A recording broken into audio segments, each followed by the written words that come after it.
Hi friends, तो आज हम डिस्कस करेंगे रीजनिंग के कुछ इंपॉर्टेंट क्वेश्चंस। तो चलिए शुरू करते हैं।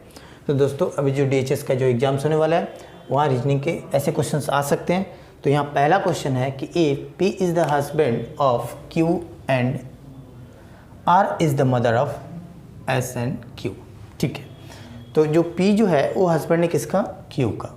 उसके बाद नेक्स्ट सेंटेंस है R is the mother of S and Q। तो आपसे पूछ कह रहा है कि what is R to P, यानी रिलेशन इन लोगों का पूछ रहा है। ठीक है, तो कैसे करेंगे? तो दोस्तों याद रखोगे, ब्लड रिलेशन का क्वेश्चंस अगर मेल कैंडिडेट हो तो उसके लिए हम लोग प्लस इंडिकेट करेंगे और फीमेल हो तो उसके लिए हम लोग माइनस लेंगे। ठीक है, तो देखोगे अब बनाएंगे हम लोग P is the husband of Q। तो ये हो गया आपका, मान लेते हैं सपोज ये P, ये हस्बैंड हो गया किसका?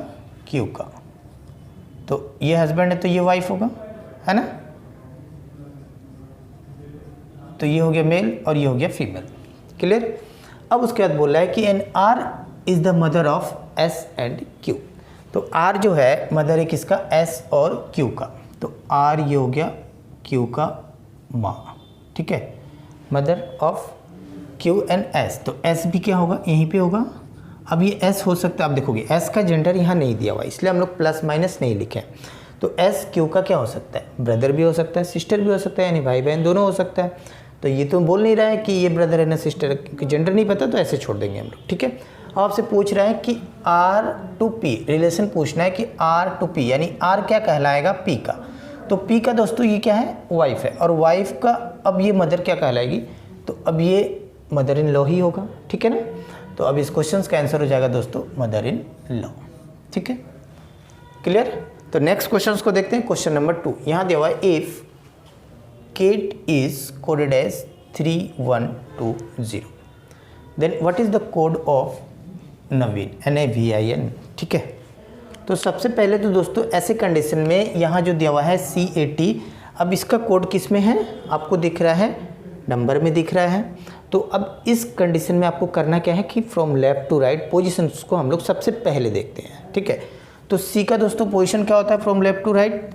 3 नंबर में आता है, A 1 नंबर में और T 20 नंबर में। तो देखोगे यही दिया हुआ है ना, 3120, है ना। तो यानी क्या है?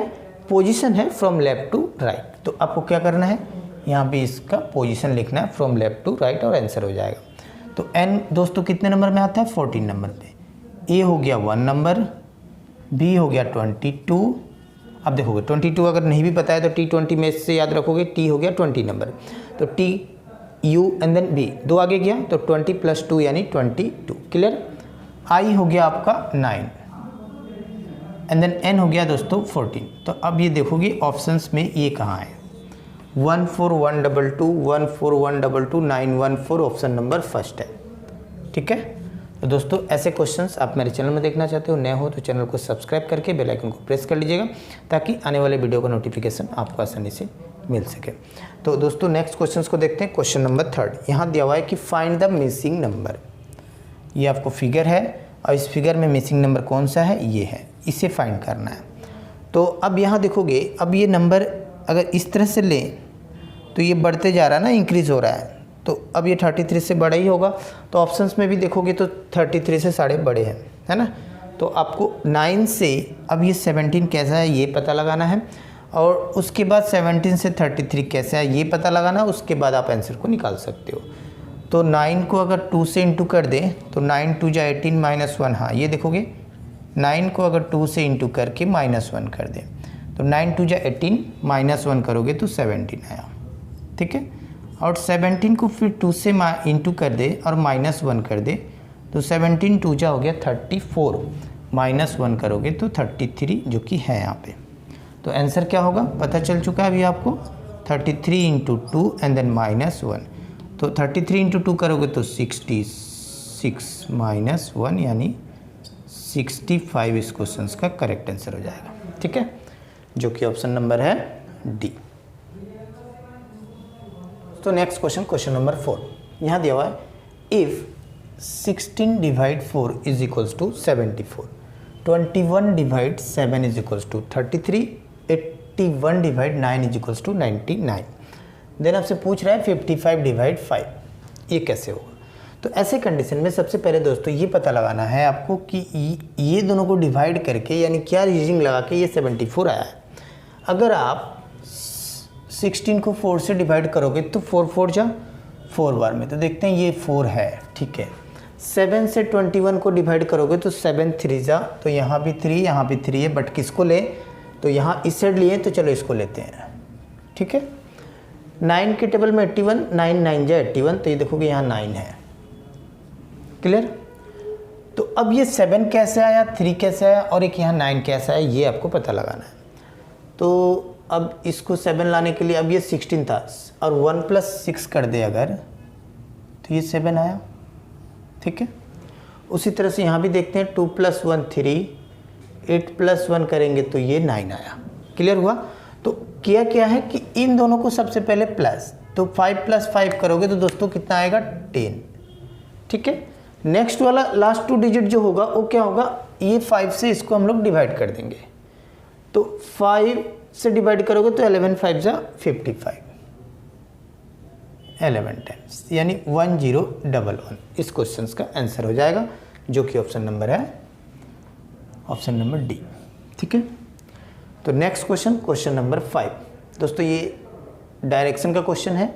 यहाँ लिखा हुआ A is located to the west of B. तो सबसे पहले तो डायरेक्शन का कंसेप्ट आपको क्लियर होना पड़ेगा। ये हो गया दोस्तों ईस्ट वेस्ट नॉर्थ साउथ, ये हो गया south east north east west north, और ये हो गया साउथ वेस्ट, क्लियर। तो अब इस क्वेश्चन को स्टार्ट करेंगे।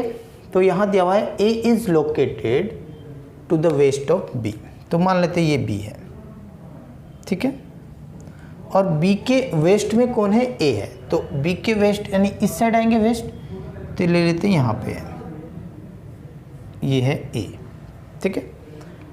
आगे देखते हैं C is located at north in between A and B. अब नॉर्थ के किधर है, ऊपर की तरफ है, तो ऊपर की तरफ, लेकिन इन दोनों के बीच में है, तो ऊपर की तरफ यहाँ ले लेते हैं हम लोग, इन दोनों के बीच में ये हो गया ऊपर, कौन है, तो सी है, ये हो गया सी। आगे देखते हैं D is exactly to the south of B। Exact यानी अब ये जो है ना D एग्जैक्ट किसके हैं, साउथ B के, तो ये एकदम सीधा आ जाओ यहाँ पे, ये हो गया आपका D। अब आपसे क्या पूछ रहा है कि in which direction to C is D। अब ये C का डायरेक्शन पूछ रहा है, क्या होगा, ठीक है। तो यहाँ देखोगे अब ये जो है ना, अब इस साइड यानी ये इस तरह से जा रहा है, क्योंकि ये बीच में है, तो थोड़ा ये एंगल हो रहा है ना इस तरह से, इस तरह से देख रहे हो,